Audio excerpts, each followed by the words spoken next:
Então, eu tenho que os vasos, eles têm uma predominância simpática, tanto de tônus quanto de inervação. A grande maioria dos leitos vasculares são inervados pelo simpático.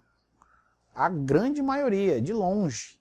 Se você pegar os vasos do músculo esquelético, que é um dos maiores tecidos do corpo, os vasos da pele, que também é um grande tecido, os vasos do mesentério, os vasos do leito esplâncnico, os vasos do leito renal, todos esses leitos vasculares são inervados pelo simpático. Um dos poucos leitos inervados pelo parasimpático são os vasos sanguíneos dos corpos cavernosos, justamente aqueles que vão ter que se encher de sangue para causar a ereção, que eu vou falar mais para frente. Então, pensou em vaso sanguíneo, pensou em inervação simpática e, obviamente, em tônus simpático. A predominância é simpática. As fibras nervosas dos nervos que inervam os vasos, eles caminham pela túnica adventícia, que é a túnica mais externa dos vasos. Aqui é só para mostrar um pouquinho aqui dessas túnicas. Eu tenho a túnica mais externa, como eu tinha falado, é a túnica adventícia, que é composta basicamente de colágeno, elastina e alguns fibroblastos. Eu tenho a túnica média, que é composta basicamente de músculo liso, e eu tenho a túnica íntima, que é composta basicamente de endotélio, tecido subendotelial e a membrana basal. Aqui são os componentes básicos de um vaso normal, sobretudo de uma artéria. Aí, como eu disse, essas fibras nervosas vão por essa túnica adventícia aqui, ó, e despejam seus neurotransmissores diretamente sobre o músculo liso. Então, é uma inervação bem eficiente. Continuando aqui, ó, nós temos, como eu havia falado, a predominância é simpática. E a inervação do simpático se distribui da seguinte maneira. Ele inerva, sobretudo, as pequenas artérias, ele inerva as arteríolas e algumas meta-arteríolas, ele não inerva capilar, e ele inerva algumas vênulas e, sobretudo, de médias a pequenas veias. Então, este padrão de inervação aqui, ele é muito eficiente para a redistribuição do fluxo sanguíneo, como a gente vai ver. O simpático, por exemplo, não inerva com muita eficiência grandes artérias, como a própria aorta e tudo, em termos de controle de motricidade mesmo. Continuando, falar aqui de alguns locais específicos do leito sistêmico.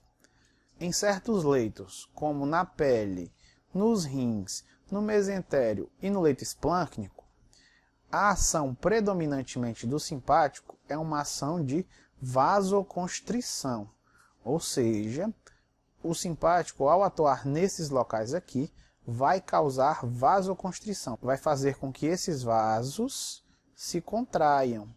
A dinâmica é basicamente essa, ó. Os neurônios dos nervos simpáticos vão liberar noradrenalina.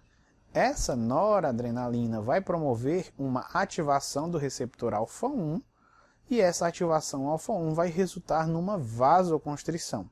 Geralmente é por este mecanismo. Tem um outro receptor que também participa, que é o receptor alfa-2, que quando ativado também causa vasoconstrição.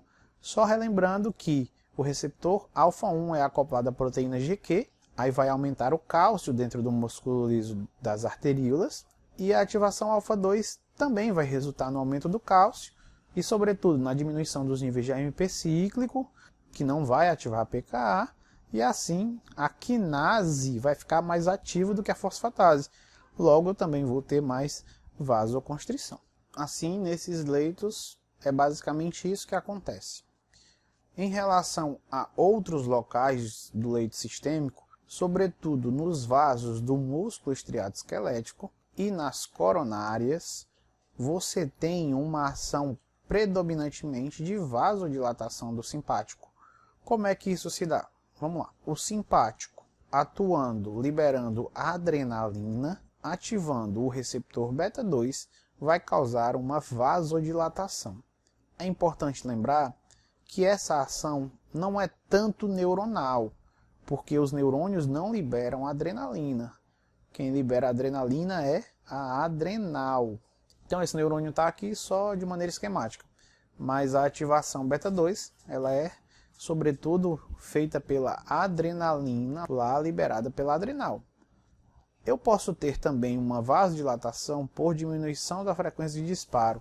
Vou mostrar isso também lá na frente, mas é basicamente isso. Outra coisa que é importante frisar também, que o simpático pode liberar acetilcolina em alguns vasos do músculo esquelético. E a acetilcolina atuando nesses vasos vai causar vasodilatação também, por um mecanismo que eu vou mostrar também lá na frente.